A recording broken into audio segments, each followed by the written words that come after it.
Welcome to Financial Markets, the first course in the Master of Science in Finance or MSF program here at Georgetown University's McDonough School of Business. My name is Alan Eberhardt, Professor of Finance and Senior Associate Dean for the program, and I'm here to provide a quick overview of what we'll be covering in each module. I'm starting off in Module 1, which is sometimes also referred to as Unit 1, with the building blocks of finance called the time value of money. Once you understand this concept, you can answer many of the most important questions in finance, such as how much is a bond worth or a stock? How about personal finance questions, such as the computation of a monthly mortgage payment? The tools you'll learn in this module will empower you to answer these questions and many other important questions.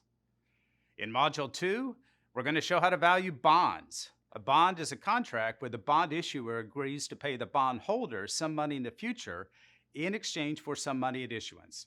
And a fundamental question in finance is, how much should the bond buyer be willing to pay for the bond? We're going to answer that question in this module with a focus on government bonds.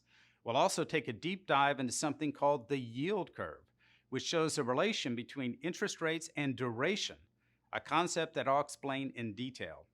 Corporate stocks and bonds are the topics I'll cover in Module 3. I'll show how to value these securities using discounted cash flow or DCF analysis, a foundational valuation method based on the time value of money principles I covered in Module 1 and applied in Module 2. I'll also discuss the issuance process for corporate stocks and bonds and the multiples approach to stock valuation. The fourth module is about risk and return. If you're like most investors, you like high expected returns, but aren't so fond of high risk.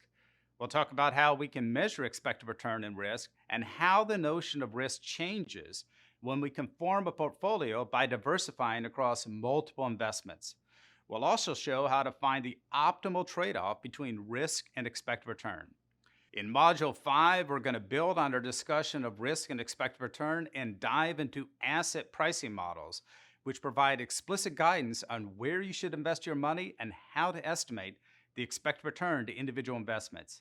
It's extraordinarily powerful material that you should find immediately applicable to your own personal investing decisions and for your work as a finance professional. Module 6, our last module, and it covers a big topic: how do financial markets work? There are two competing views on this. On the one hand, we have the efficient markets view. On the other hand, we've got the behavioral finance view, and we're going to have a cage match between these two views. I'll conclude with my take on what this debate means for the practice of finance.